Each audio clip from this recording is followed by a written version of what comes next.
77 WABC invites you to a family fun day and softball showdown on July 20th with net proceeds benefiting Shriners Children's. John Sterling will call the game as the FDNY takes on the NYPD with special guests Dwight Gooden, Art Shamsky, 77 WABC hosts including Sid Rosenberg, Anthony Cumia, Lionel, Dominic Carter, and many more. For more info and to buy tickets, go to ShrinersChildren'sChampions.org. That's ShrinersChildren'sChampions.org. The Dr. Sky Experience. Entertaining and informative. On the Red Apple Podcast Network. And welcome, ladies and gentlemen, to another exciting edition of the Dr. Sky Experience here on Talk Radio 77. Where else? WABC. Throughout our 2-hour show, as we welcome you, new guests, and old friends to this radio archive, you can call us, and we hope you do, at 1-800-848-9222. That's 1-800-848-9222, which, of course, stands for WABC. I'd be remiss if I didn't thank Tony, our navigator and helmsman, navigating this powerhouse signal of WABC to you, no matter where, in the nation, around the world, or who knows, maybe out in the cosmos, if there are listeners. As we transition from Friday the 13th, of course, we move into Flag Day the 14th, and then from Flag Day the 14th, celebratory wishes to all fathers, and of course, all those who will be fathers, as we move into Father's Day and Father's Day weekend. Did you know the adoption of the U.S. flag occurred back on June 14th, 1777, by a resolution of the Second Congressional Congress 248 years ago? And also, happy 250th anniversary to the United States Army, and heartfelt wishes to President Donald John Trump as he celebrates his 79th birthday. Ladies and gentlemen, by popular demand, we're bringing back another very special guest on the Dr. Sky Experience. As you see the world burning, and Operation Rising Lion continues with Israel and Iran, we're hoping that somehow peace can, of course, be around the corner. But let's be real. Things that are happening in our world today, our special guest, and we'll introduce him again for the next 2 hours, is technology person Patrick Wood. He's the author of many books. Patrick Wood is a leading and critical expert on sustainable development, green economy, Agenda 21 and 2030, and historic technocracy. He's the author of Technocracy, The Hard Road to World Order, Technocracy Rising, the Trojan Horse of Global Transformation, and co-author of Trilaterals over Washington. Wood remains a leading expert on the elitist Trilateral Commission, their policies and achievements in creating their self-proclaimed new international economic order, which is the essence of sustainable development on a global scale, in our guest's opinion. You can reach him by going to technocracy.news, technocracy.news. Jam-packed with information, ladies and gentlemen. And if you're concerned, that is, about the future of AI job loss, AI taking over and never to be shut down, robots, multi-trillion-dollar business coming around the corner, Hawaii to change its tourism carbon footprint, and so much more in the so-called Great Reset, we bring on Patrick Wood for another exciting edition of the Dr. Sky Experience. Patrick, good evening to you and good morning to the world. Thank you for joining us. Greetings, and thank you for having me back again. We're going to have a great show, I think, today. Well, Patrick, I appreciate it. And before we get moving here, I wanted to remind the listeners, as time, of course, is available for everybody out there who, and again, don't feel, that you're a stranger, ladies and gentlemen. You called into this radio show before on this very popular topic. The number, 1-800-848-9222. But to give the impetus for the callers out there to call in, tell us what's happened in the last few weeks before we had you, since we've had you, I should say. You've been the host of a very serious group of meetings on this whole subject of technocracy. Tell us what you've been doing in the last couple of weeks. I think it's fascinating. Well, I'll tell you, at this point, with all the stuff going on in the world right now, it's getting really, really crazy. With what's going on in the Mideast, what's going on in Ukraine, China is now raising its ugly head to support Iran. Perhaps Russia will as well. We're looking at very serious trouble, I think, in the world. And the reason I make this point, technocracy thrives on chaos. It always has, and it always will. Because whenever you have a chaotic situation, the technocrats in modern history, in any case, they always have a solution ready at hand to take care of everything and slap you with a scientific dictatorship, even worse. And my fear at this point is that the chaos going on in the world right now is going to be the hotbed for technocracy moving forward from here.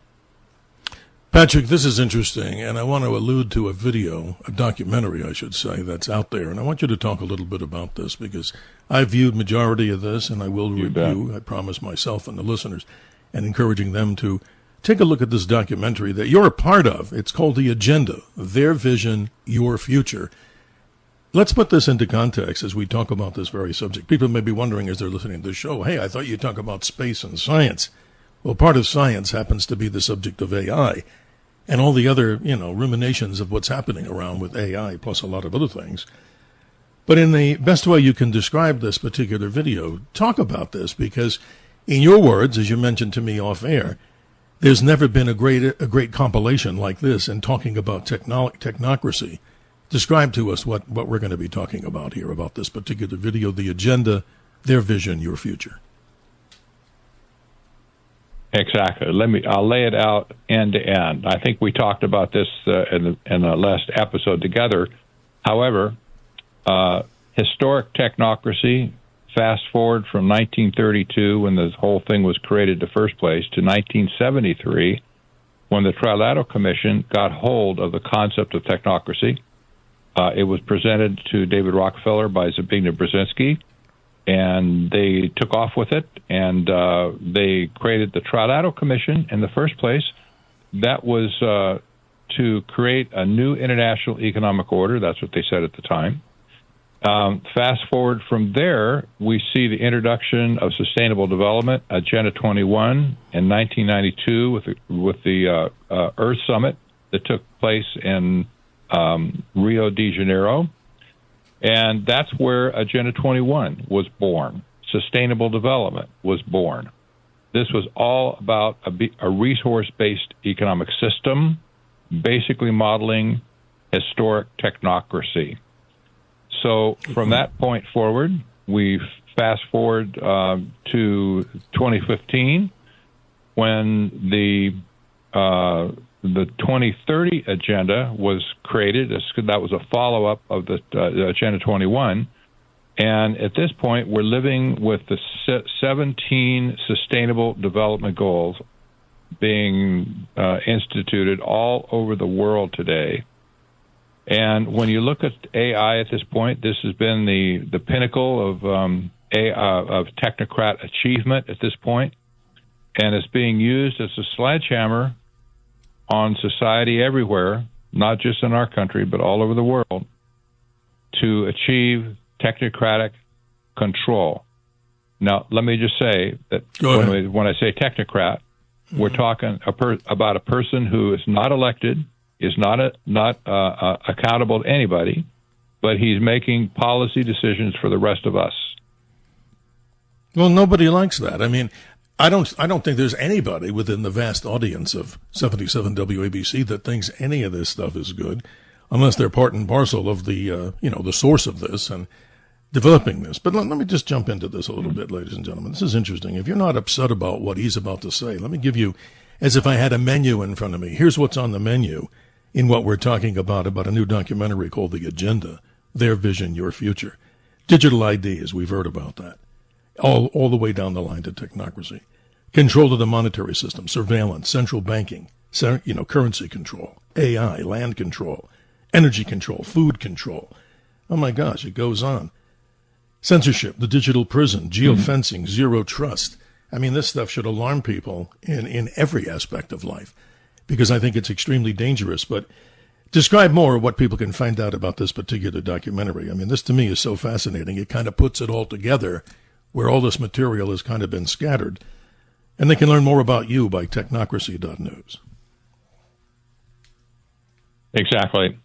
When I said end-to-end explanation of technocracy. This is the first documentary in my memory, I don't think there's ever been one like this, that took the whole subject from top to bottom to explain what technocracy is and the dangers of technocracy. And when we talk about Agenda 21 as being part of technocracy, this was basically the same thing that they were trying to do in 1932 when technocracy was created at Columbia University in the first place. It was a horrible, horrible disaster, almost for the country in the 30s and 40s. Technocracy did not take root at that point. It was cast off by society. It's a good thing. History would be different if we didn't get rid of it back then. But we have a chance now to get rid of it. And will we do it? I don't know yet. There's some hope at the end of this. We might prevail to get these people off our back. But exactly, and shows like this, Patrick.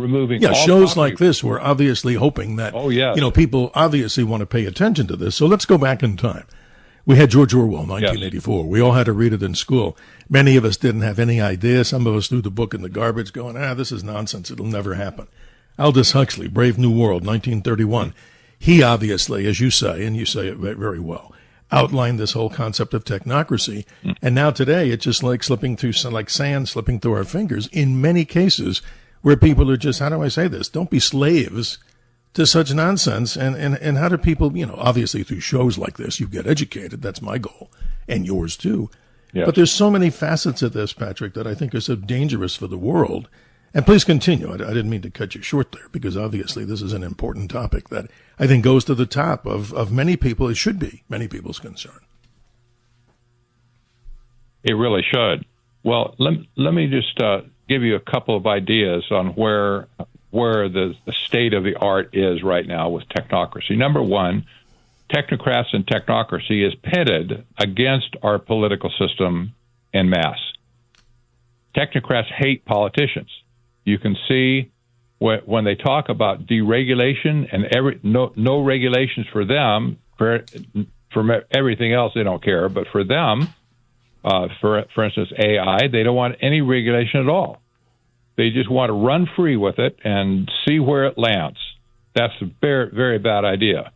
When you talk about property rights, they're talking about removing all property rights from people where we can't own land, houses, and other things, like things that make us, Americans, I guess. When you talk about property rights, this is near and dear to every person in America. And you talk about I'm going to say this, Patrick, around the country now. Right. What say the people out there? 1-800-848-9222. Because let me say this. I'm listening to you. I've followed you for many, many years. We've had you, of course, as a guest on many other shows I've done. And it's always been overwhelmingly popular, as I'm sure this whole episode will be, of course. But it's so amazing. It just ingrates me with that people that I talk to. I talk to so many people, and they're like, well, that's really like a fantasy. They're not trying to do any of these things. And you bring up the subject matter, and it's just so incredible. And one of the statements that I think is so profound in this whole video that we're talking about here is, guess what, ladies and gentlemen? Own nothing and be happy. Can you define that? It sounds almost like a cliche, but what does that mean in the concept of technocracy? This is important. Well, this is exactly what Klaus Schwab said a couple of years ago during COVID. That basically you're going to own, well, not basically, he said it flat out. You'll know by 2030 you will own nothing.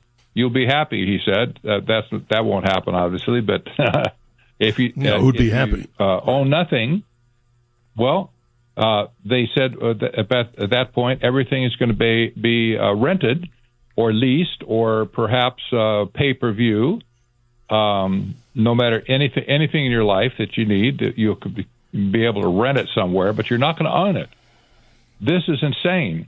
The Western civilization is based on property rights, period. The right to own property, the right to save money, the right to save money and give it to your kids if you wanted to. Mm-hmm. Of course.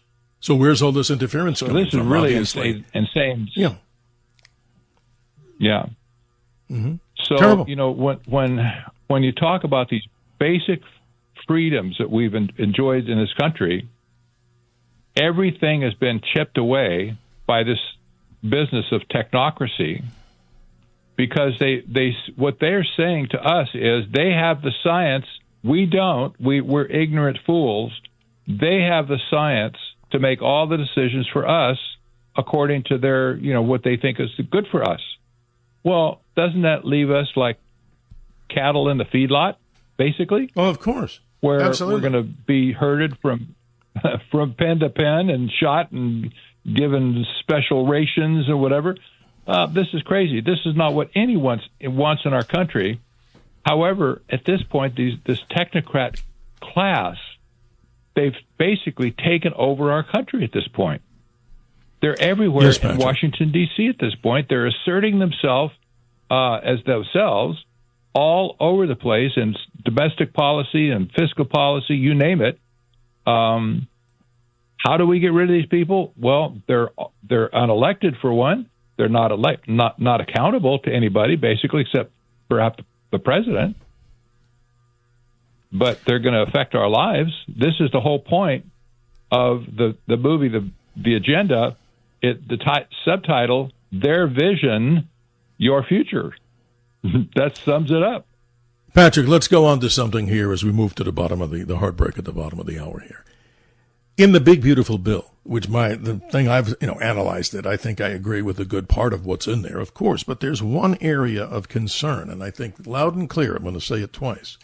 In the big beautiful bill, and you can say it better to qualify it, apparently there's some sort of a incapable way that the United States, meaning states, cannot change any federal mandates to the whole AI program for a period of 10 years.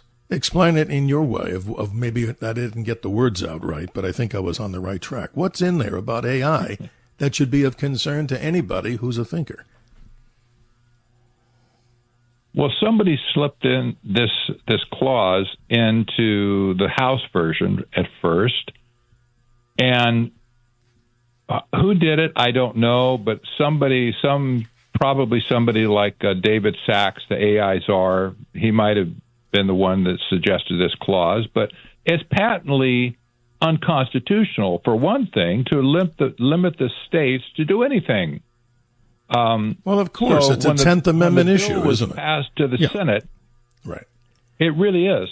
But when the bill was passed to the Senate, it ran into the so-called Byrd Rule, which means, and I think that's probably from Senator Byrd some along the way in history. But anyway, the Byrd Rule says you can't attach any non-budgetary item to a budget bill. Okay, that makes sense. I like that a lot, actually. So they had to change.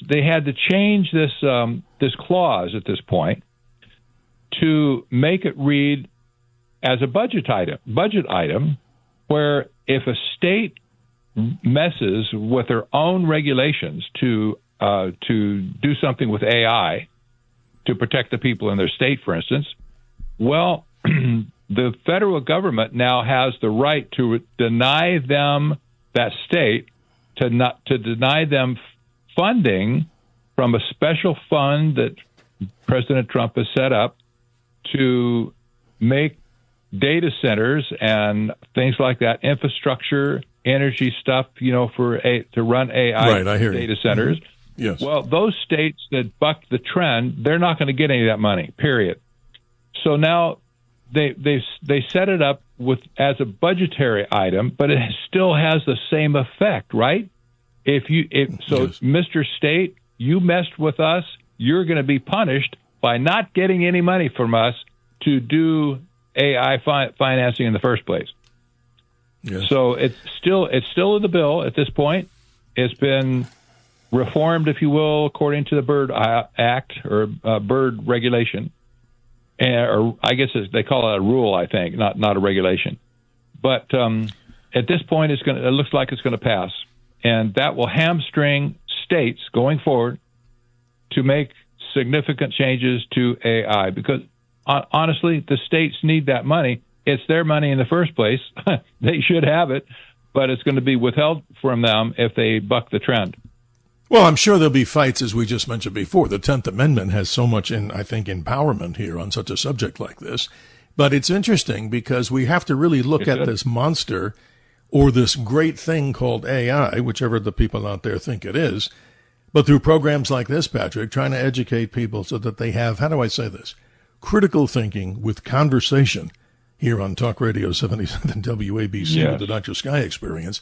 In so many of these complicated subjects. Because, look, the world's on fire right now, obviously, the whole planet, all this disagreement. But I couldn't disagree at all with you talking about what's happening in this globalism concept. And I'm just amazed when I just talk and listen. I do better listening than talking with so many people about these subjects. They seem as if it's like, well, what are you talking about? That's not going to happen.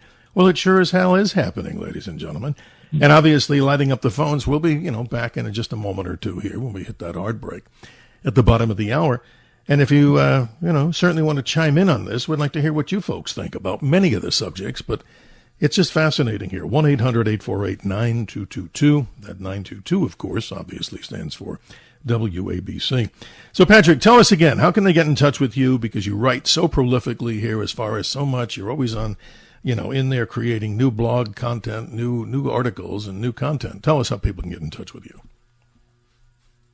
You bet. Technocracy.news, not .com, but .news. That's my primary website where all information is available to you. They got books, we got videos, we got posting articles all the time.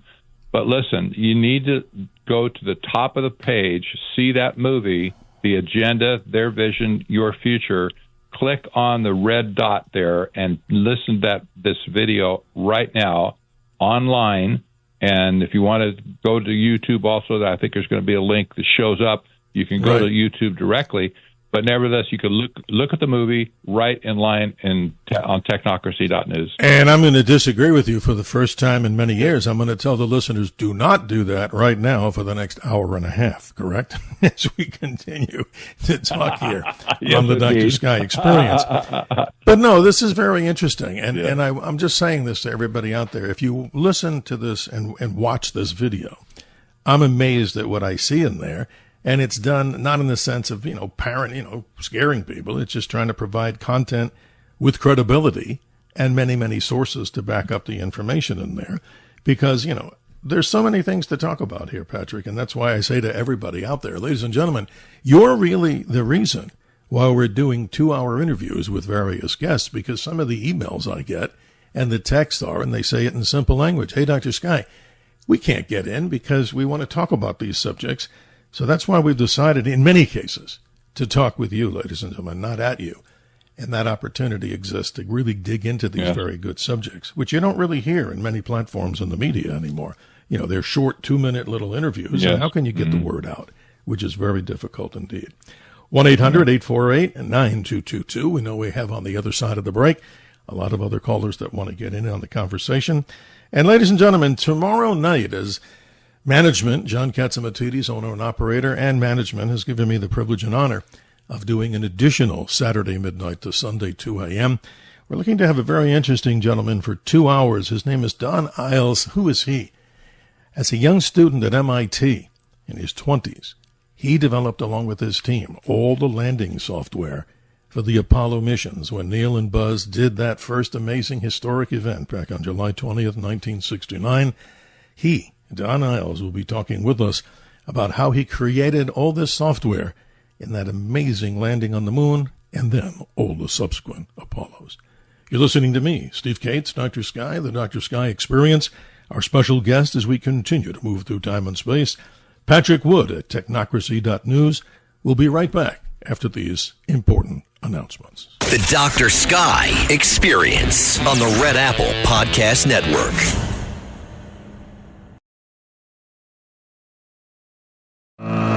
The Dr. Sky Experience. Entertaining and informative. On the Red Apple Podcast Network. 31 minutes after the hour, we thank Kelly Hansen of the iconic rock band Foreigner. They'll be traveling and doing their last tour together, ladies and gentlemen, throughout 2025 and coming to a city near you. We'll be talking with those great people in future iterations of our show. Here's a quote that's apropos. It's hard to determine whether the brazen brashness of the bureaucrats or the toxic passivity of the public has been more shocking. A quote from the famous James Tunney, who's been involved in technology. Our special guest as we move toward the top of the next hour, Patrick Wood at technocracy.news, a good friend of mine talking about the subject. But ladies and gentlemen, as we requested, the callers rule here on the show. So let's go to line one and welcome Lou to the conversation in Long Island. Good morning. How are you doing, Lou? Yes, good morning. Great show. It is all a plan, it seems. They don't want you to own anything, the globalists, the technocrats, whatever you want to label them. Right. You're going to be beholden to them for everything. As I said to your screener, one of the happiest days of my life is when I got my 40 by 100. It was mine. Yes, and they don't exactly. want you to have that. Mm-hmm. You bet. Yeah, Lou, it's a real serious issue. Patrick, let's jump in. Lou's getting us excited here about topics that are, how do we say it, common sense that most people out there, I think, really need to listen, learn, and follow some of these instructions to protect yourselves. Patrick, your response. Exactly. Until you have your private property taken away from you, some people just will never understand. But when they have their property taken away, then they'll get the picture. For instance, look at all the people who have been dislodged from their homes because either they couldn't afford them or they got bankrupt or whatever, or somebody came in and like BlackRock and bought up their whole neighborhood. Now they can't find a house that they can exist in. Now all of a sudden they become renters. And I see all of these apartments going up in Mesa, Tempe, Chandler, and Arizona here. They're all over the place. On every corner, it seems like they're popping up like crazy. The people who are into these apartments, most of them, if not many, maybe most of them, were formerly property owners. They've been dislodged from their property. Look at all the farmers have been dislodged from their land in the last 10, 15 years. Thousands and thousands of them. You bet. Lou, what do you think? To respond back to Patrick fell here, out. we want to get you in the conversation here. You're bringing up all these points here in Arizona, like Patrick said. We're seeing these stack and pack Everything buildings is going up. 100%.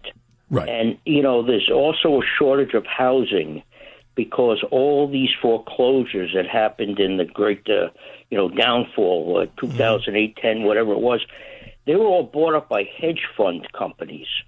And they renovated them after they were foreclosed, but they didn't put them up for sale. They kept them for rentals. So you couldn't even get a starter home anymore. That's amazing, Lou. It's everywhere. Lou, I hate to get you short. I want to say thank you, brother, for being part of this experience. Thank you for letting me on. And anytime, and I hope you join us in the future. Let's continue on with the great callers. On line number 2, we welcome Tony in Arizona. Tony, thanks for joining us. Your comments. Yeah, thank you, Dr. Sky, and thank you, Dr. Woods, for coming to this Dr. Sky experience. I'm going to bring something else into this big topic of technocracy, which covers quite a bit as far as different subjects underneath it. One of the things that was brought up even before about people losing property, things like that. Another thing that's been attacking us for a while now is what people have access to other than, their individual rights, things like that. And I'm talking about being able to purchase things or even health care, being able to be part of it, when for a while now there's been this idea to make things better, faster, smarter, using the microchip implants that some corporations mandate. All of their employees have to have this device or they won't even be working there, as well as many European countries demanding their citizens get involved with this microchip technology, which, limits the access to whatever thing that they can receive depending upon the reader that scans this chip. Especially now, that's part of the artificial intelligence we've been grown to trust. Now we're seeing it gain a personality. That's what I think is starting to scare us more. What do you think about that? Yeah, Patrick, he brings up some good points. Mm-hmm. That's a good point. We need to look in China to see exactly where this is going. When China has a social credit system, and it basically can hedge you in to a certain behavior by dinging you for things that you do that they don't like, and rewarding you to do things that they want you to do. Well, in China right now, there's so many cameras there monitoring you 24/7. They know where you are all the time. They know everything about you. They're watching you all the time with AI, I might add. So if you cross a street, kitty corner, in other words, you're a jaywalker, your picture will be taken, put up on a shame board on the spot, and you'll be fined from your bank account before you even get home for your transgression. Well, this is the concept of a digital prison, where everything is monitored about you, and the people have no ability to escape at that point.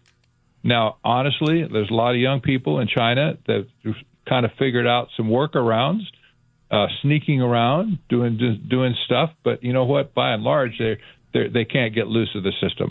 Once it's in place, it's almost virtually impossible to get out of it. But this is coming to America now. We look at China and say, that's just China. That China does weird things over there. It's not going to happen here. I'm sorry. It is happening. Right. It is happening here, and people need to pay attention.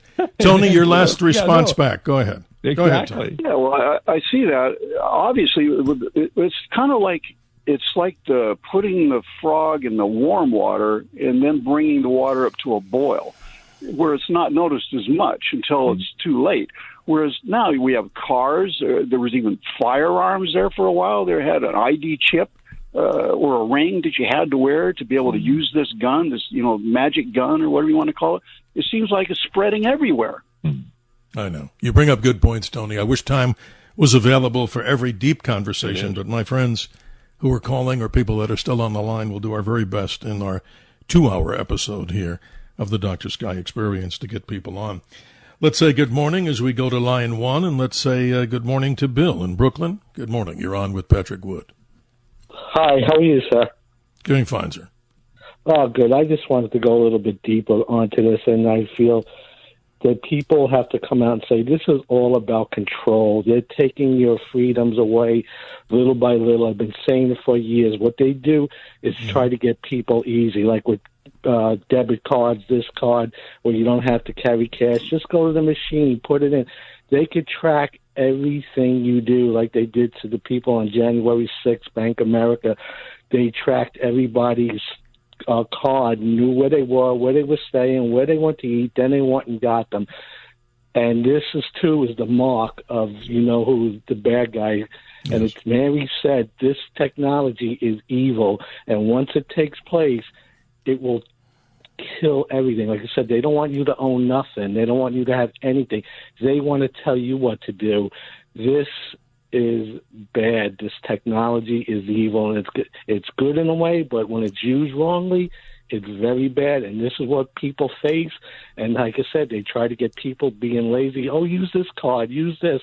Oh, you don't have to do that. It's just about brainwashing and making people lazy. And then they got you. They can control you. Bill, before Patrick answers, I want to ask you a specific question. Sure. When did you start coming around to this revelation? I mean, it's always interesting to listen to what the callers have to say. When did you start picking up on this whole thing that you're talking about? I started picking up on this early when in my 20s and seeing people, with going with this digital thing and then using their cards. And I would say to people, they're making you lazy. They're making you depend on them, what they're showing you and telling you what to do. They're taking away your rights. Like, I don't drink, I don't do drugs, I don't smoke. But I said it starts with little things like that. It's all forms of brainwashing and it happens in Europe, and then it makes its way to America. It's like it's tested over there, then comes here, like the last few person was saying about China, how that's a big surveillance country, and that will come here. These people, like Blackwater, like what happened in California with the fire, they were there right away looking to buy up that property. Sure. And I still say to people, I think that was made to happen because that property, they can make a ton of money. And they were there right away looking to take people's land away, you know. So, but it's all about making people lazy and being dependent on machines, you know. So that's how I feel. Thank you. Bill, thank you so much. I appreciate your commentary. Okay, Patrick, we've got a couple of minutes before we go to the next break, but response that you have, of course, to Bill, who's very much in line and very aware of what's happening. He is, actually, and you can't add much to that. But we need to remember that all scientists, all engineers, all technicians are not technocrats, not necessarily. Mm-hmm. The difference is when a person who has like engineering of features or whatever, that they have an issue with controlling of everything in their environment, that's when they go over the line. And there's many people who don't have the desire to control the world. Believe me, there's plenty of people out there. But the technocrats that we're talking about here, apparently they have a lust to control everything in the environment. And unfortunately, they're the ones that have amassed all these billions and billions and billions of dollars. Like people like Elon Musk and Peter Thiel, et cetera. They can achieve their goals now without anybody else supporting them at this point. They have all the money they need, and apparently they're not elected, and they're unelected and unaccountable. So how do you get rid of them? Well, stay on the line, everybody. We're going to continue here with Patrick Wood as we go to our next break here, moving to the top of the hour number one. We'll do our very best, if not in this hour, to continue the conversation because the callers rule, and that's the way it should be. That's the reason we're doing the Dr. Sky experience, I should say, to give everybody that, who's interested out there to have a conversation. Because remember, folks, there's 4 types of conversation. There's dialogue, debate, discourse, and diatribe. We prefer dialogue where we have sensible, common sense conversations with you, the listeners of Talk Radio 77 WABC. The Dr. Sky Experience on the Red Apple Podcast Network.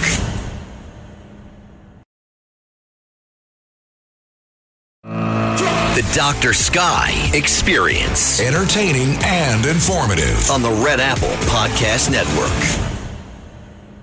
48 minutes after the hour, let's go to the callers. Pamela in New Jersey, you've been patient. Good morning. You're on with Patrick Wood. Good morning. I've been calling congresspeople and senators about this big, beautiful bill. There's a section in it which I find absolutely frightening. Yes. They said to build AI generative stations, which involves huge amount of energy, mobile nuclear units, and a grid. They can take over your land, which is called eminent domain. Ooh, that's not good. And they don't really want to hear your it's progress. No, it isn't. And I've also noticed that the utilities bill, I was just looking at my water bill. Each time you get a bill now, the price goes up. I think they're pushing us off our lands through the utilities. The utilities have been given power that is outrageous. And through technical, smart meters and everything. I really do believe that.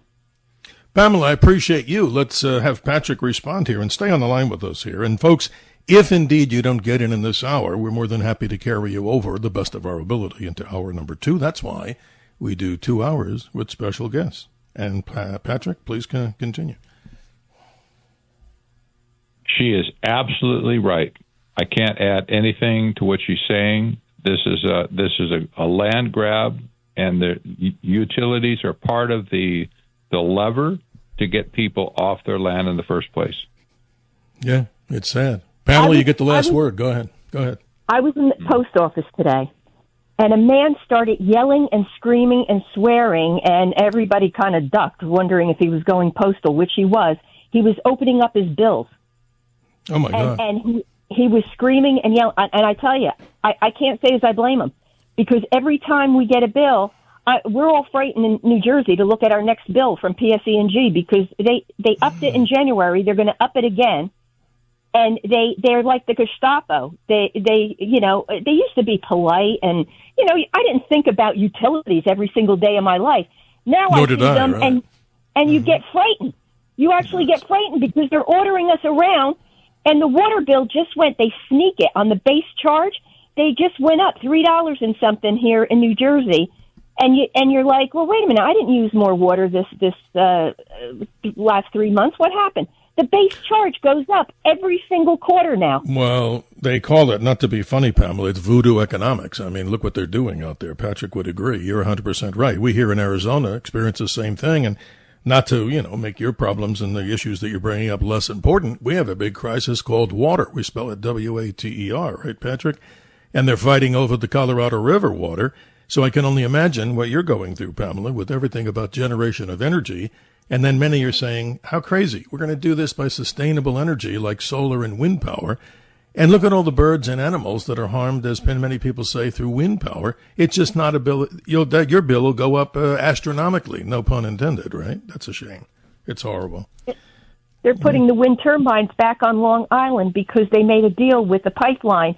And listen, I know we need a certain amount of fossil fuels, or whatever they're calling it now, and I understand it, but these wind turbines are bad, and Van Drew got them taken out along the South Jersey on the coastline, but they're putting them back in on Long Island. They're putting them back in, and they're sustaining them.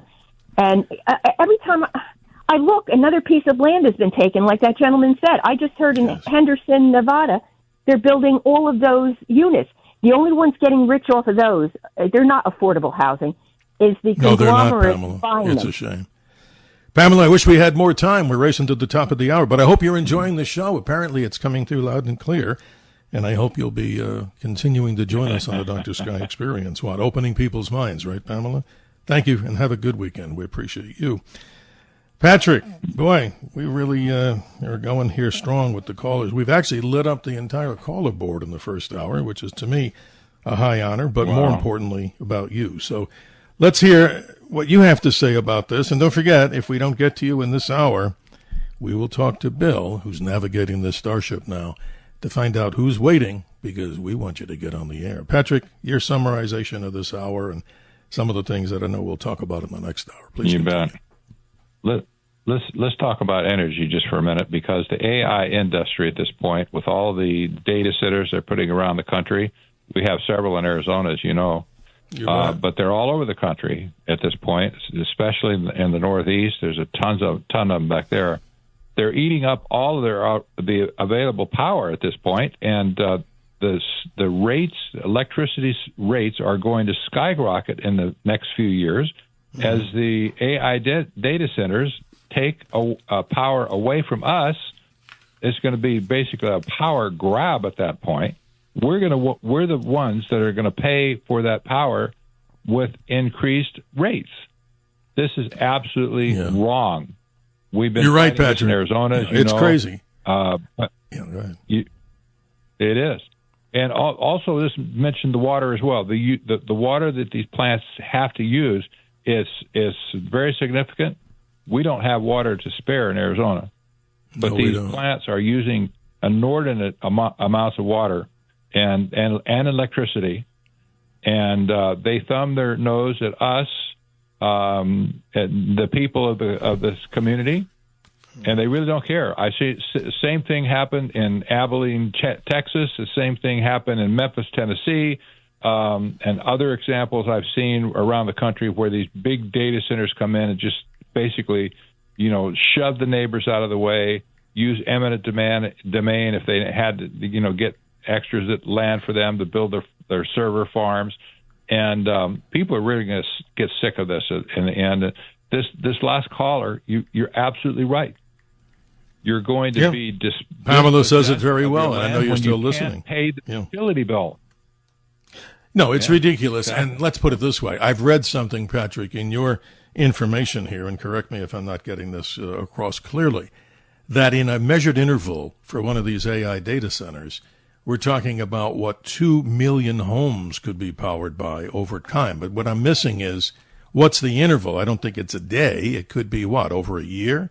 I don't know that. What say you to answer that correctly?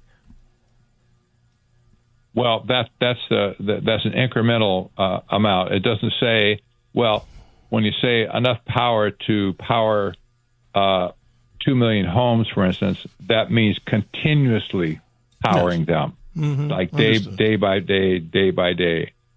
So but the thing is, you can turn your lights on your house and your bill stops, but the data centers they never shut down. There's no such thing as shutting down their computers because they have to keep them running. Because surveillance is eternal, right? It doesn't take a holiday, right? It has to continue on, in some corner of some, server that has to continue to put everything that Patrick Wood has on him, Steve, and everybody else like Pamela, Ray, Nick, Joan, all the other good folks that are out there.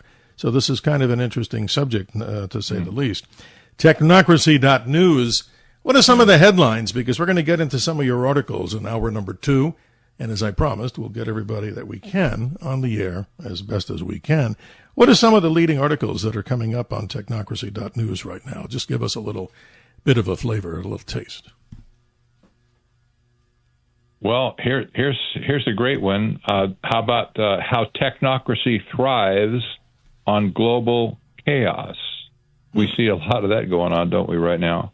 Absolutely. Here's another one. Mark Zuckerberg is personally building a dream team to create artificial general intelligence and artificial superintelligence. He's doing it personally. He's interviewing all the people for his dream team. That's sweet, right? How about here's a headline. It begins. AI is taking thousands of jobs. Will it take yours? No, there you go. Right. Let me say this. I'm sure, Patrick. Amazon's testing humanoid robots. Yeah. So anyway, humanoid robots. That's crazy. Every day there's. Yeah. And let me just apologize to the audience. What I think we're getting here is the Apollo syndrome. And what do I mean by that? We're getting a bit of a lag here. It's no fault of the station, and it's probably no fault of anybody. It's out there in cyberspace. It's just that when we're talking, a lot of times there's a lag between the communication here.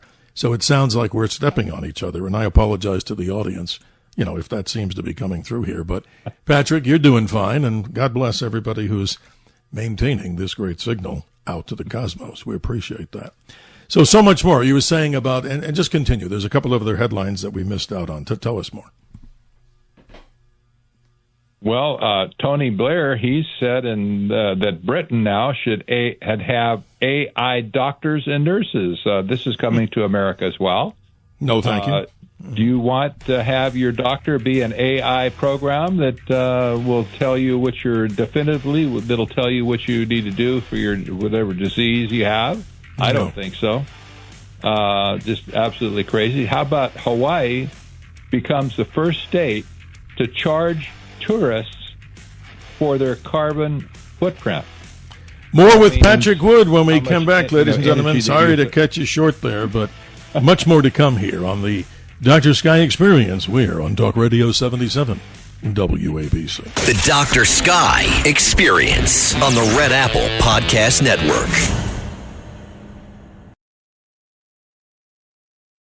The Dr. Sky Experience. Entertaining and informative. On the Red Apple Podcast Network. Good evening and good morning. Welcome to hour number 2 of the Dr. Sky Experience. Always great guest. Normally our content centers around the subjects of astronomy, space, aviation, and weather. American exceptionalism and celebrity guests in the mix. For the second hour, we're privileged and honored to have Patrick Wood. He's the author and is a leading critical expert on sustainable development, green economy, Agenda 21 and 2030. That whole story continues under the guise of technocracy. His website is technocracy.news, And ladies and gentlemen, 1-800-848-9222, 1-800-848-9222, as we have almost a full board of callers here, which we promise we'll get to. Email me at drsky, Dr. Sky at wabcradio.com. And to check out our vast podcast archive, simply go to wabcradio.com or redappleaudionetworks.com. Patrick, welcome back. Let's now go to join the callers who have been patiently waiting. Let's say good morning to Nick on line number 3 in Virginia. Your chance to be heard here on WABC. Good morning, Nick. Good morning, Dr. Sky. I think the mistake that America is making now and will be making in the near future with AI is a dependence on it. AI is just a reflection of the human mind, and AI cannot solve man's problems, such as one of the oldest of man's unsolved problems, and that is how to deal with our solid human waste. You know, we haven't really evolved from Roman sanitary systems, and you look at a country like Russia today that has nuclear weapons, but only 30% of people in Russia have a access to a flush commode. How right you are. Yeah. And it's just, we haven't really solved that simple problem. And where other countries have really come up with inventions that we don't approve here in America due to, I guess it's more of political reasons and preserving the treatment systems that we have here in this country right now. You know, You're all so the right. municipal wastewater systems that we have. There's a lot of jobs there, and you've got people that maintain these systems and sell it to municipalities, and they think that's the only way that we can deal with our solid waste, and it isn't. We can, and I can give you a good example because I live here in the Washington, D.C. area, and all the municipalities along Potomac River depend on Potomac water for their drinking water and all the way down to D.C. And they say, I heard this when I moved here in this area in 1980, they say, if you're drinking municipal water in D.C., it's already been through 10 people. Wow, that's amazing. Nick, let's have that conversation with Patrick Wood, as we love conversation, and we call it dialogue. Patrick, wow, we get great callers here on this show who obviously know a lot and care about a lot. What do you say? I guess so. Absolutely. You know, the business with water, this is really significant all across the West, especially. But what he's talking about is in the East, Northeast. But water has made. Well, let me back up. Technocracy intentionally has made water scarce.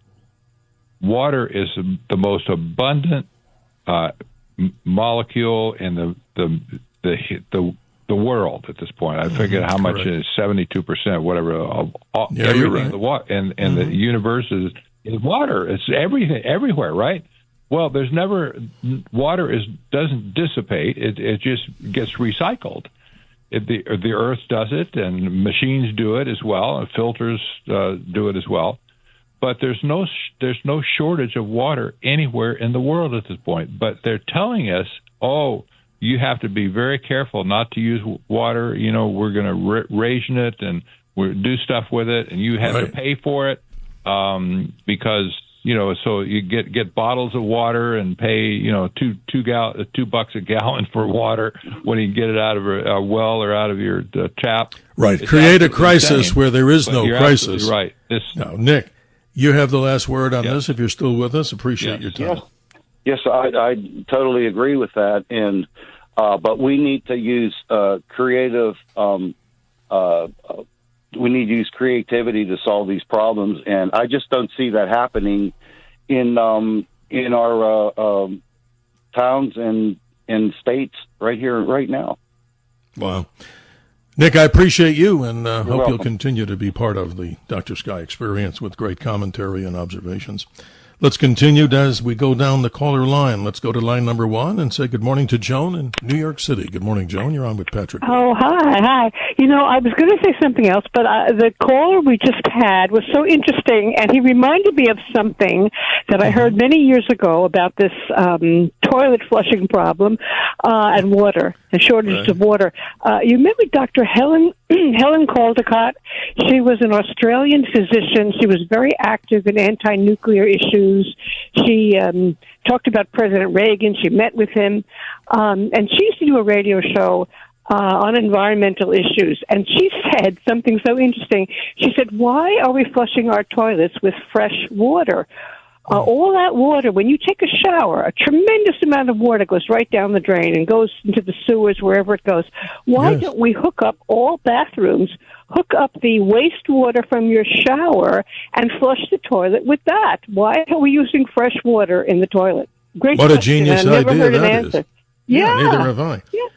Patrick, any comment on that? Because, Joan, you just enlightened me on something. That's a way to save the water of the planet and use it again without using fresh. Yeah. I think that the mobile community already has discovered that trick of using gray water to fill the toilet. So I don't think it's a new thing, but it's a very creative one. Well, ladies and gentlemen, if there's any plumbers out there, feel free to call in at 1-800-848-9222, and maybe we can get a way, Joan, that we can hook this up in our own homes and do our own part. Because wouldn't that obviously then lower the amount of water that we're using in our water bill every month? Of course, if we recycled that water. Yeah, you bring up a genius idea. And I'm sure everybody within the sound of WABC, I'm sure there's an entrepreneur or two out there, Joan, that's already taken that, and there's probably tomorrow they'll file a patent on it. There you go. Thank you, Joan. Any other comment you want to make? Idea. Yeah, it's any other comment? Credit goes to Dr. Helen Caldicott. Well, thank you for your time. Hope you continue to be part of the Dr. Sky experience as you are right now.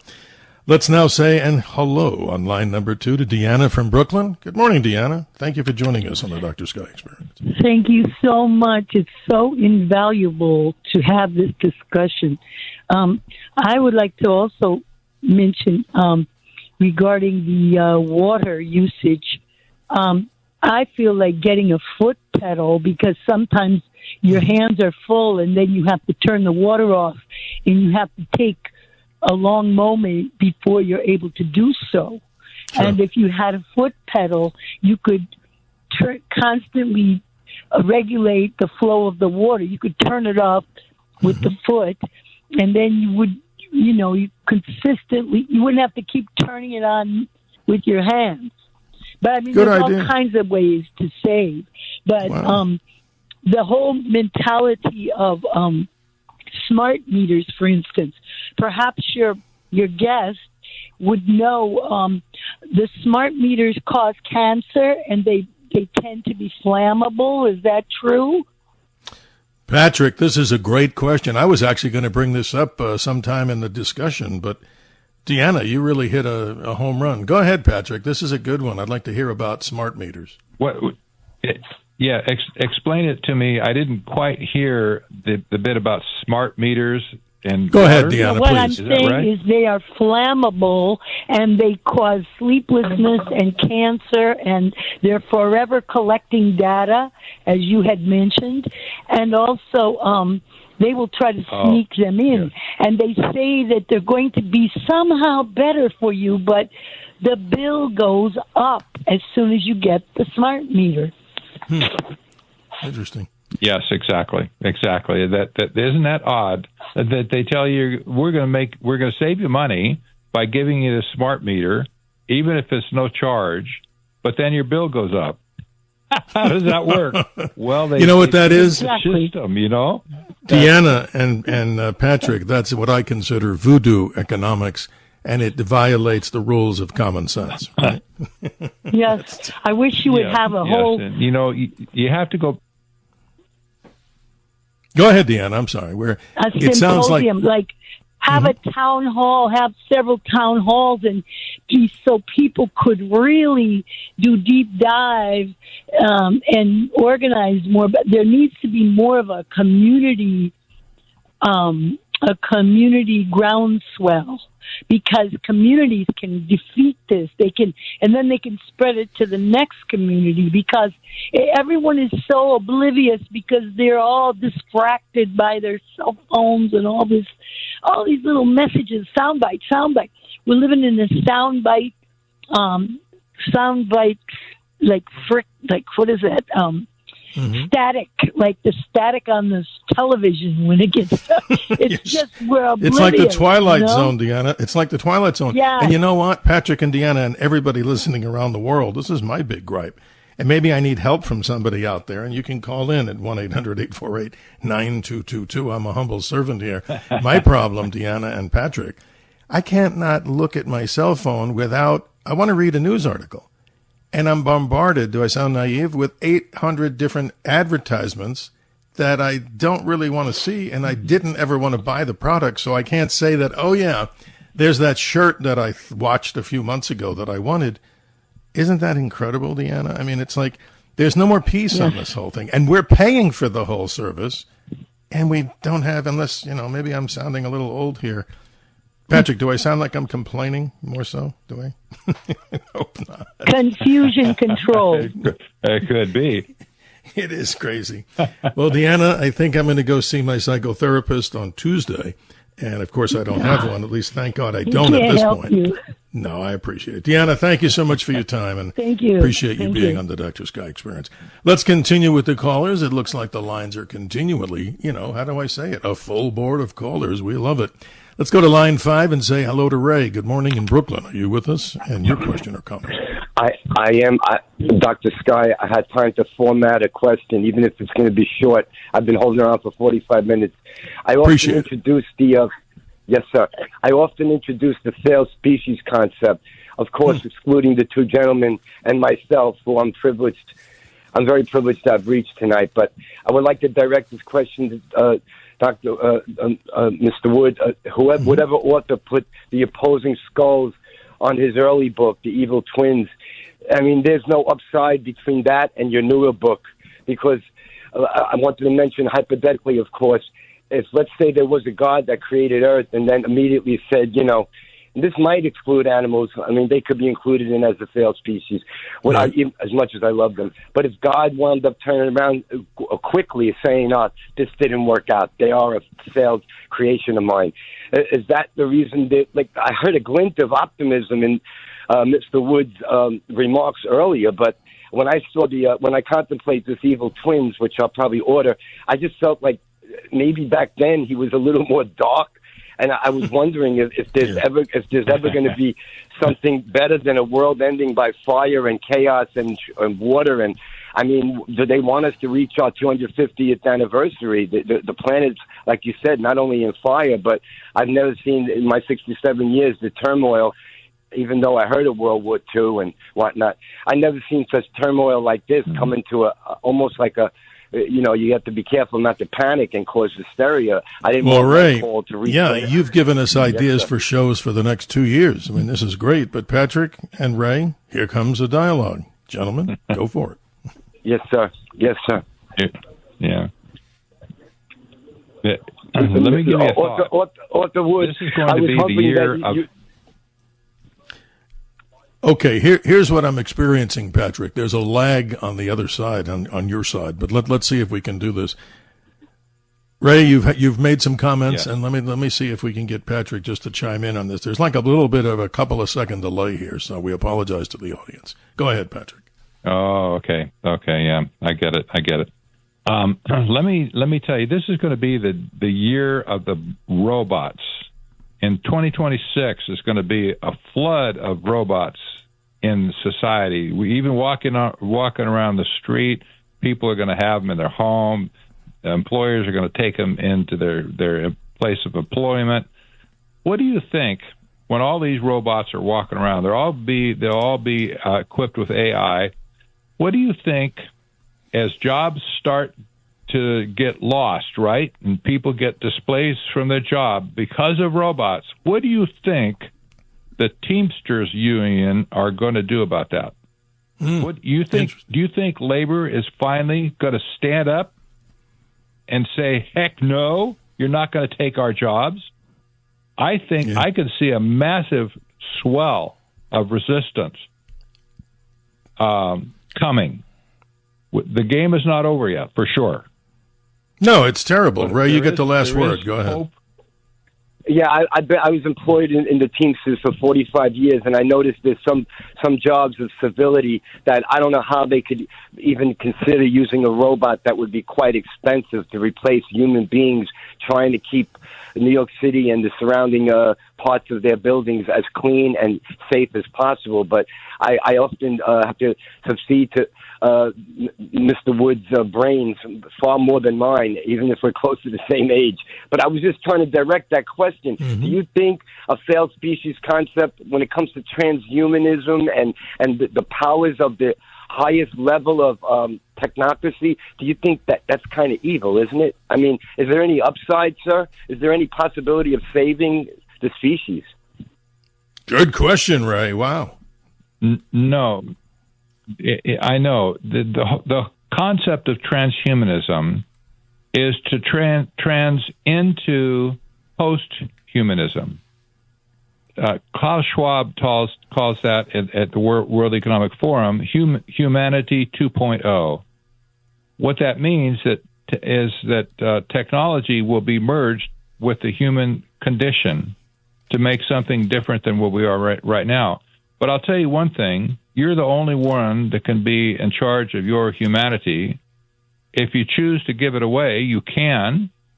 If you choose to keep it, you should, I think, in a case. And but that's a choice that should be left up to every person on this planet, especially in America. Absolutely. And I think there's going to be pushed comes to shove on this, and in the end, what people say, no, we're not going to give up our humanity. Thank you very much. Go away. We're not going to do it. Ray, he makes good points. I appreciate you. Thank you for being very much at the tip of the spear on these subjects. I mean, I'm impressed that you're talking the terms transhumanism and the questions about the hope for the human species as things change with this focus on AI, and as people a lot smarter than myself, I can't speak for anybody else, Ray Kurzweil in his books, this genius as he's talked about AI, one of his first books was The Age of Spiritual Machines. Maybe many people read it around 25 years ago. And then that this spirituality thing, that this entire junction between mankind and the robots and the AI world is coming closer, and that he used the term singularity, and his latest book is Singularity is Nearer, and it may already be here. Ray in Brooklyn, thanks for the call. This is interesting, Patrick. Boy, we could spend years doing this, and that's why we hope to have you back again as we talk about these particular subjects. Really good, yeah. If you want to get in touch with Patrick, it's technocracy.news. That's a real interesting website. But this is fascinating. We have still callers on the line here, and I promise what we'll do after the hard break coming up here. We're going to be going then to Diane in New Jersey and Sherilyn from the beautiful nation of Canada in Ontario. I promise we'll get you on the air. But some of these topics are really spooky. You mentioned something about what Zuckerberg is looking to do, and that robots and these AIs will be what? Simply, no, I'm not naive, but taking so many jobs. What are we all going to be doing as people? Just sitting around? Or maybe somebody thinks that's good to take away the impetus of people like engineers and creativity. What, we're going to let the machines do it? Not me. What say you? Well, I'm glad that you won't be replaced, likely, although there are newscasters coming on the scene that are based on AI. I don't know. They write their own scripts, too, and then they do the announcing, so who knows. But this business of, robots and, taking jobs, this is really going to hit home, I think, in about 18 months to 12 months from now. It's already started. We see layoffs happening at big companies like Microsoft of all places. They just announced they're going to lay off 3% of their workforce system wide. That's a lot of people. Yeah, it's a heck of a lot of people. Companies like and companies like Salesforce. They said there's a hiring freeze for new programmers at this point because AI is taking the slack up with their existing programmers. This is going to be spreading to all industries, and what these people are thinking is, well, you can do arts and crafts, and you do games, and you do virtual reality or something at home. This is absolutely crazy. This is actually what they said, but they're proposing universal basic income for everybody who cannot get a job. And cynically, they call this new class that's being formed the unemployables, not the unemployed, but the unemployables. That's so sick. That means Patrick, these are people who will never be able to get a job again. So they're basically going to give them universal basic income, make them basically a slave of the state. They'll never get a job again. They'll run out of money at some point. They'll have nothing to give to their kids, and they'll draw down all their savings, 401ks, all that kind of stuff, and they'll be left with nothing. Oh, thank you. That's exactly what Klaus Schwab says. By 2030, you'll own nothing. And you'll be happy. For a lot of people. Right, and you'll be happy. How ludicrous, because I'm not going to be happy, and I do own things. Not that I'm a person who has to own so many things, and, there's limits. I try to stay within my budget, and like a lot of people do. But, Patrick, we've only opened up the smallest of the can of worms here, and I know within our next half hour, promise to getting on the individuals who are patiently on hold. We certainly appreciate your time. And if you'd like to continue to call us as we move to the last of the half hours before we go to hour number 2's end, 1-800-848-9222, 1-800-848-9222. Put that in your smartphone as much as we're having a conversation about technology. But, Patrick, the things that really bother me, we got about a minute and a half before our hard break here, but I just want to kind of tease this for the audience because they may have concerns about it. Digital IDs, facial recognition, and the scariest one of all, I don't like the word scary, the one I think is nefarious and evil in so many words and so many ways, is the total control of the monetary system with digital currencies. And that, to me, really bothers me. Why am I not allowed to carry cash if I choose to? Why am I not allowed to pay with checks if I want to? Why am I not allowed to do what I want to do and not have all this surveillance? Wow. These are topics that we're going to get into, ladies and gentlemen, as we continue on. But doesn't that bother, Patrick, it bothers you, I know. Talk about it for a minute. It bothers me to death because when this business of the digital ID is solved, it's not solved yet, but when it is solved to their specifications, it's going to be game over for us at that point. Well, you say it so well, and there's a video, a documentary that you're recommending, and this is something important, ladies and gentlemen. It's The Agenda, Their Vision, Your Future. How do they get that? They go to what? They go to your website. It's not that you're purchasing the video, so I don't want to think people that we're selling this and pushing people. You go to what? Technocracy.news? No. It's free. It's free. That's what I want to do. It's free on technocracy.news. You bet. Thank you, Patrick Wood. We're now at the bottom of the hour, a thing we call the hard break. And ladies and gentlemen, thank you for your patience. We'll get you on with your questions and comments. That's what makes a dialogue in a conversation. I'm Steve Cates, Dr. Sky, and thanking you, ladies and gentlemen, far and wide, no matter where you're listening. Who knows, not only around the nation, around the world, but maybe there's somebody out there, even in the cosmos. We'll be right back on the Dr. Sky Experience. The Dr. Sky Experience on the Red Apple Podcast Network.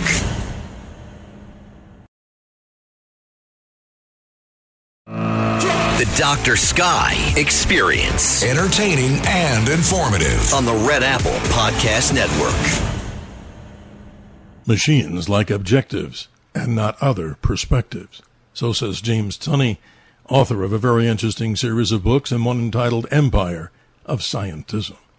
32 minutes after the hour, we appreciate you, ladies and gentlemen, of the Dr. Sky Experience, our special guest in round number 2, and we're certainly going to welcome him. The doormat here is open, and we're welcoming him back. Patrick Wood He's an author of so many books, and he's a leading and critical expert on sustainable development, green economy, Agendas 21 and 2030, and the subject of technocracy. As promised, let's go to the callers, and let's welcome on line number 3, patient as she has been, Sherilyn in Ontario, Canada. Good morning, Sherilyn. Good morning. First of all, I want to thank you for your programs. I love Friday night. It's such an educational program. Thank you.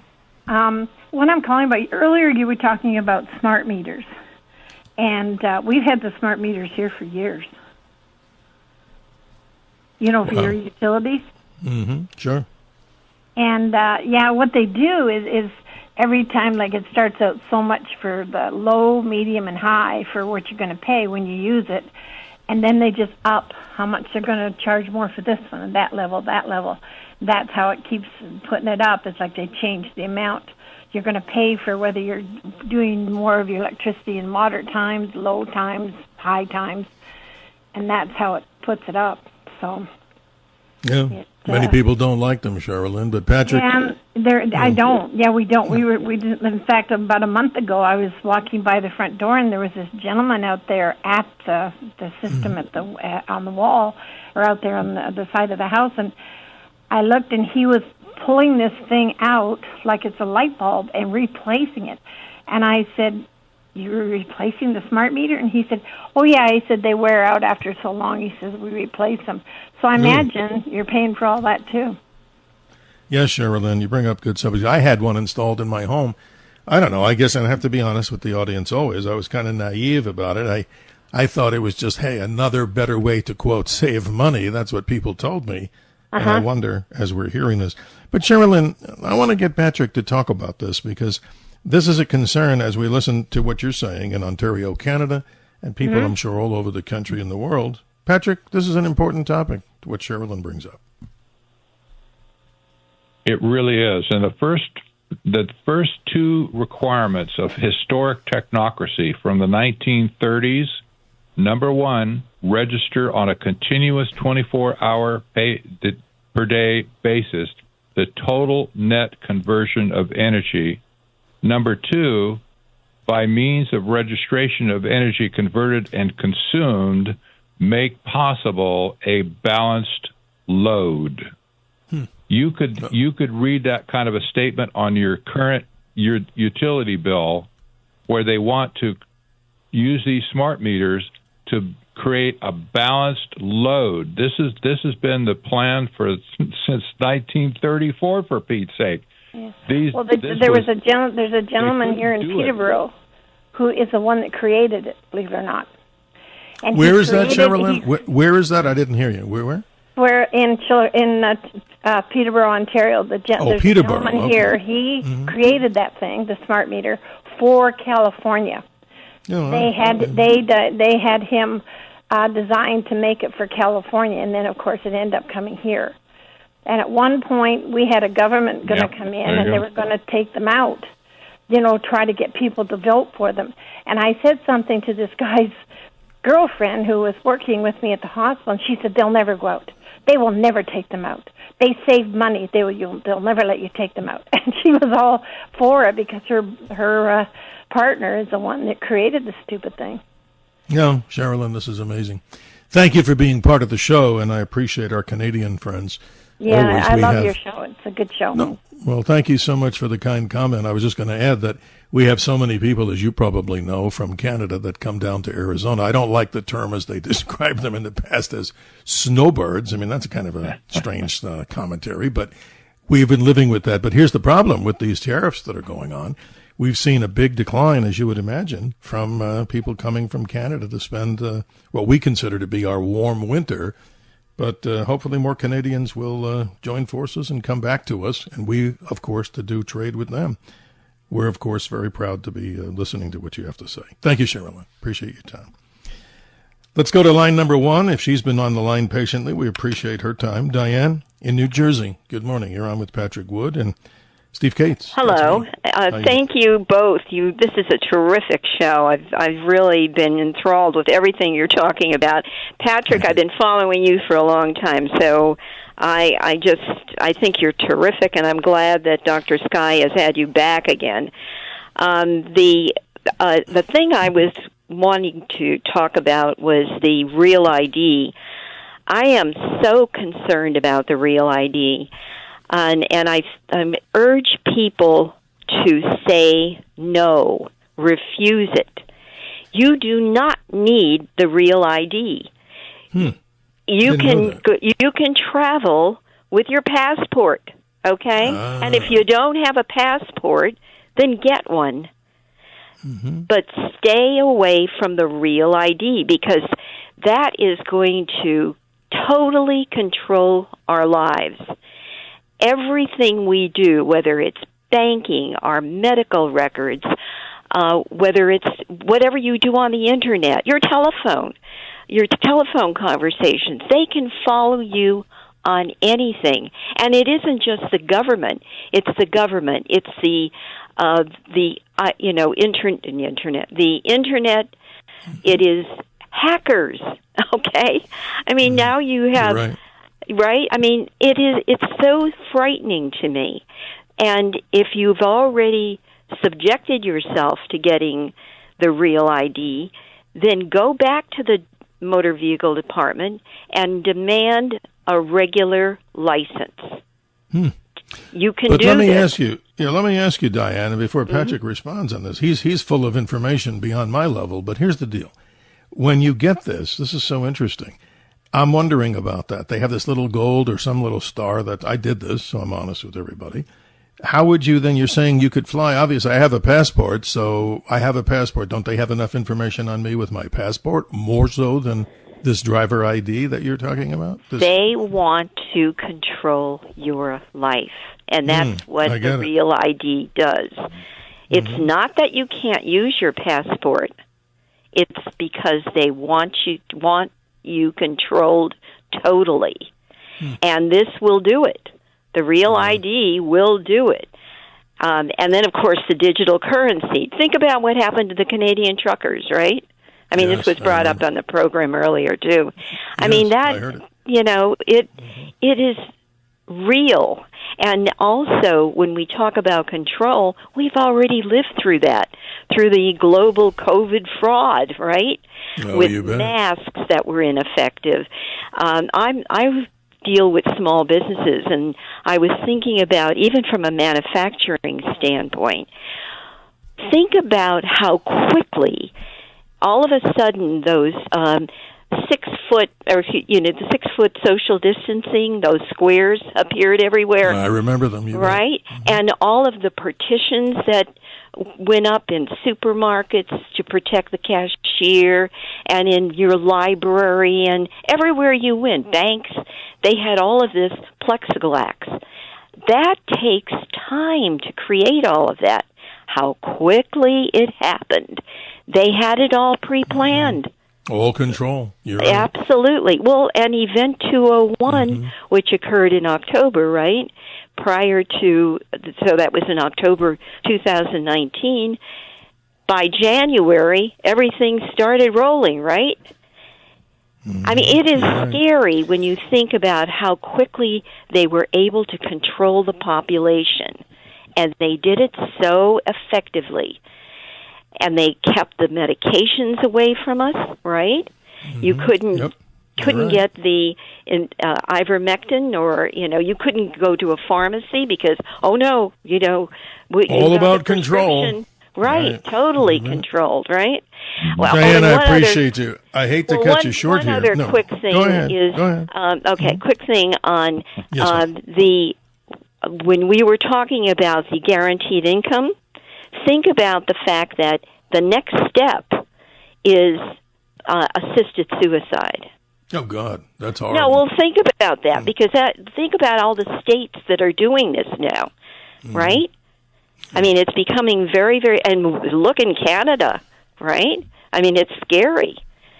And Bilderberg, that they're meeting in Stockholm now. They just put depopulation on their agenda.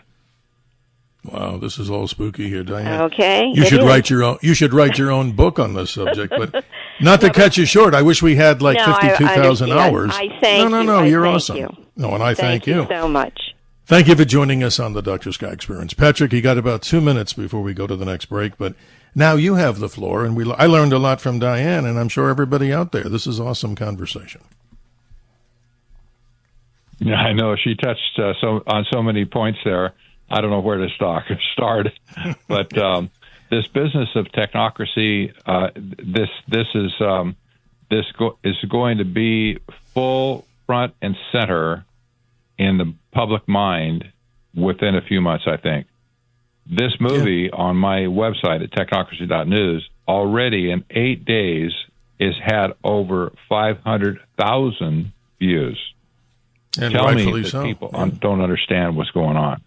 Rightfully so, Patrick. People are catching on. And I'm going to be honest, as always, with the audience. I got through half of it, and I'm going to certainly do my diligence to do and watch the whole thing, because that gives me a good reason to want to have you back as time goes on, because obviously it's not every day we get someone who's lighting up every one of the phone lines, and we certainly appreciate all the people out there. Still time, ladies and gentlemen, if you do have a comment, staying on the topic, of course. And again, what are those things in conversation? There's 4 types: dialogue, debate, discourse, and, well, we go on to diatribe, but we don't do that. We like dialogue. So if you want to join us, 1-800-848-9222. We'll be right back with Patrick Wood and any other callers and comments and some other empowering subjects. We'll be right back. The Dr. Sky Experience on the Red Apple Podcast Network.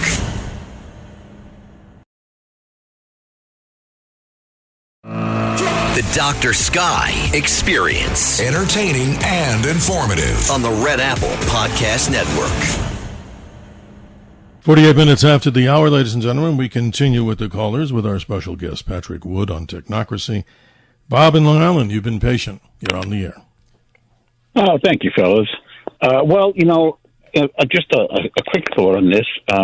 The attempt to curtail people having firearms, I think, dovetails into a lot of this control. You bet.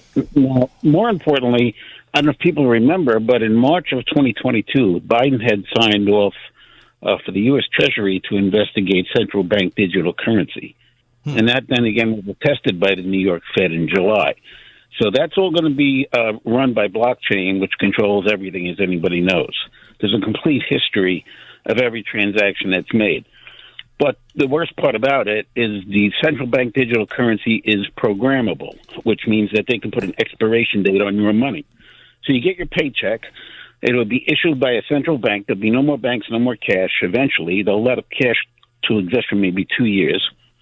But that money is going to be expirable, which is demonically it's ingenious, because you must spend the money, which will keep the economy going, but it gives them control of your money. You won't be able to save money. You won't be able to. And think about how everything has been going. You can notice this with software. Everything has been going to lease agreements. This is the best way to monetize every piece of revenue stream, by having you lease everything and not own it. Right, you'll be happy that you'll own nothing. Right, this is what we were saying before. You'll be happy. Who the hell's going to be happy? Not me. Not you. Not everybody out there, I'm sure. Bob, you bring up some good points. Did you want to ask one more or bring up another one? Hugo DeGarius was, back in 2010, he was an AI and robotics instructor, and he retired in 2010. He worked in the artificial brain lab in Xiamen, China. He was the teacher of theoretical physics and computer science, and he had talked about this merging between cyborgs and people, and his prediction was, and he had written some novels on this, but how the evolution of AI is going to be godlike because of their ability to think so fast and rewrite their own software. And they're eventually going to get to the point where, because, and when they rewrite their software, they incrementally increase their ability to do things faster. I've even heard of this being talked about in modern day when they're doing things with AI and quantum computing and robotics. I mean, and when you talk about depopulation, that's nothing new. Bill Gates has been writing about this for years. And I remember 2 years reading ago about after COVID, the next disease is going to be disease X. And now I've actually heard something about disease X when they were talking about this stuff. What's the next one coming down the pipeline? You're right. Here we go again. Right, another another thing in a dystopian world. But, Bob, I want to let Patrick respond here because the time will be running out. But your final thought? Go ahead, Bob. Has found out that is creating these 6-inch to 12-inch long clots in human bodies. And they think this is back to the development of vaccine using the RNA technology. Okay, I'll let you go. No, hey, Bob, thank you. I appreciate your time, and let's get Patrick to jump in on this wide variety, a plethora of subjects to discuss. Patrick, we got these great callers here all through these 2 hours. Exactly. What we see here, the wraparound technology, the cocoon, if you will, it embraces all the physical things in the universe that we've been talking about: energy, water, property rights, that sort of stuff. But also it wraps in the human condition itself. So technocracy has taken over the healthcare system, lock, stock, and barrel at this point. All the decisions are being made according to protocols, and now AI. China has an AI hospital. It's staffed by AI doctors and nurses. That's amazing. You can't see a doctor because they don't have any doctors. Wow, this is really scary. 5,000 patients a month. Now you're scaring me, Pat. What? No, I mean, this is terrible. Okay, well, kidding. Yeah. I know this is crazy. You can see this coming here. This is what Tony Blair wants to do in England right now. No, well, thank you. You see this technocratic mechanism surrounding all facets of the human condition, all domains that we can name of humanity: our health, our sustenance, our food, our water, our energy, the air that we breathe, etc. Is all coming under this technocratic umbrella to eventually to establish a scientific dictatorship where nobody can escape. It's horrible. We go to one more caller, Joaquin in Pennsylvania. You'll have to be brief as we move to the top of the hour. Good morning, Joaquin. What say you? Something. This is really something else. Good morning. It really smacks you in the face of biblical end times prophecies, doesn't it? I mean, you can see. Yes, it does. Right. And Revelation. Yes. I mean, the UK is already implementing the 15-minute cities, from what I understand. And once you don't have the opportunity, to be able to go out and work, and when man has nothing left to do, and they're going to give you your paycheck every week, and they're going to have total control of you. Then they're going to dictate to you how you spend that money. You're going to be totally reliant on them. There's no more anymore. Taking care of yourself. They'll determine you're not going to have a gun.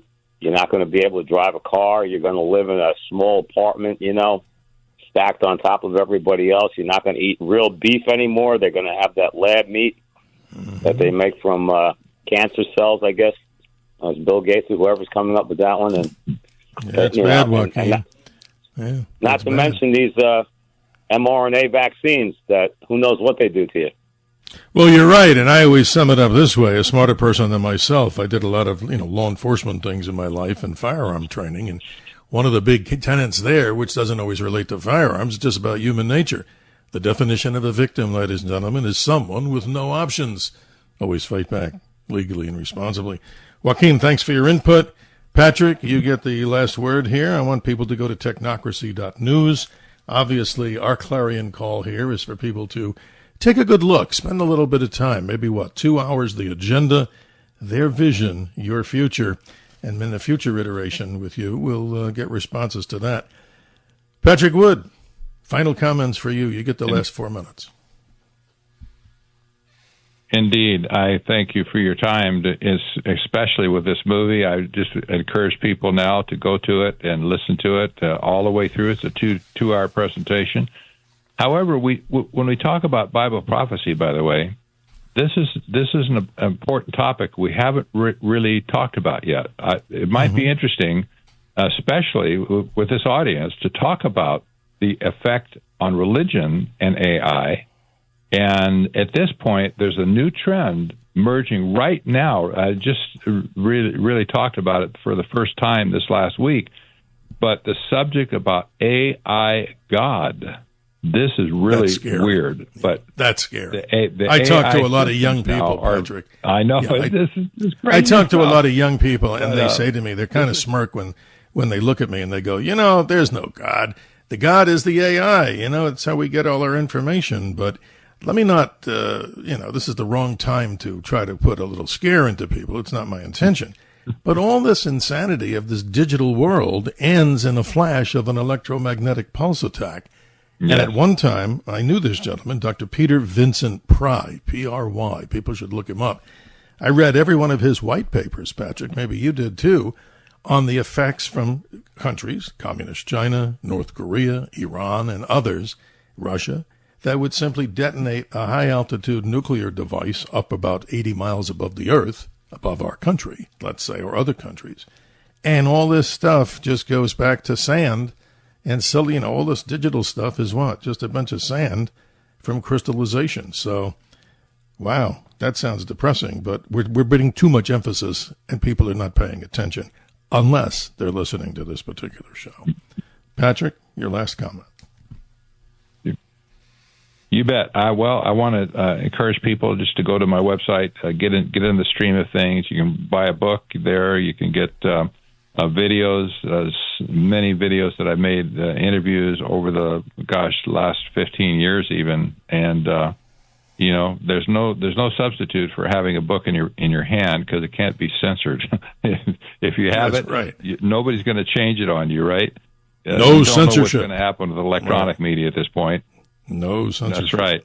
So Patrick Wood, get it while he can. I appreciate you so much, and as all the audience does here, you lit up the phone lines, and if you could look at the lights, I'm sure, that Bill is doing as he's navigating this powerful starship signal of WABC, it would look like a small Christmas tree right there, and that's a great thing. Patrick Wood, thank you. Let's all stay together, ladies and gentlemen. A little less than 24 hours or so, we will be doing another iteration, our weekend program, midnight Saturdays, Eastern Daylight Time to 2 a.m. Sunday. We wish the President a happy birthday, and the second, as we talk about the 250th anniversary, United States Army, and so many other things as we move into Flag Day. What a beautiful celebration from Flag Day, June 14th, 1777, a resolution by the Second Continental Congress. Tomorrow, ladies and gentlemen, we're expecting to have another great guest, Don Iles. What did he do? A young man, 20-some years at MIT, who developed the landing software for the Apollo missions. That the first one, Neil and Buzz, went to the moon. A fascinating story with you on the Dr. Sky Experience. Thank you, Bill, for navigating the show. And ladies and gentlemen, clear skies, health, and happiness. We'll see you soon. Thanks for listening to the Dr. Sky Experience. You can hear the Dr. Sky Experience Saturday mornings, midnight to 2 a.m. If you like the podcast, share it with your friends and listen anytime at WABCRadio.com and download the WABC Radio app. Hit that subscribe button on all major podcast platforms. Plus, follow WABC on social on Instagram, TikTok, Facebook, and X. See you next time for a new episode so you never have to wonder. What the heck is going on here? 77 WABC invites you to a family fun day and softball showdown on July 20th with net proceeds benefiting Shriners Children's. John Sterling will call the game as the FDNY takes on the NYPD with special guests Dwight Gooden, Art Shamsky, 77 WABC hosts including Sid Rosenberg, Anthony Cumia, Lionel, Dominic Carter, and many more. For more info and to buy tickets, go to ShrinersChildren'sChampions.org. That's ShrinersChildren'sChampions.org.